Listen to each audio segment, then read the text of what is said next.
In this video, we're going to explore two different methods for obtaining correlations between quantitative measures. I'm using the fitness sample dataset available in the sample data directory.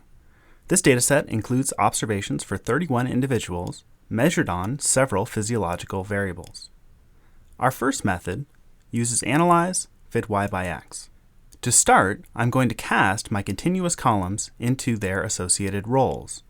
I'm going to use oxygen uptake as my predictor, as my x factor, and I'm going to compare that to running pulse, the pulse measured during running. When I hit OK, JMP will produce the scatter plot of these points with oxygen uptake on the x-axis and running pulse on the y. To obtain a correlation, I'll go to the red triangle, go to density ellipse, and select 95%. This will give us the 95% density ellipse, and under the drop-down, we'll see correlation is printed out. Our significance value for the correlation here, 0.0266, indicating that we have evidence that in the population, there is a correlation between these variables. To obtain correlations between several variables at once, we can use another platform under Analyze, Multivariate Methods, Multivariate.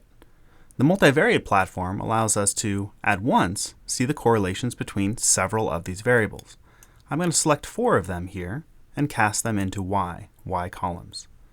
When I hit OK, JMP will produce the scatterplot matrix for each of these variables compared against each other, including the density ellipses, and under the correlations table, we see the pairwise correlations between each variable and each other. There are several additional options available under the red triangle, including partial correlations, confidence intervals on the correlation, and non-parametric correlations when our data do not meet the standard parametric assumptions.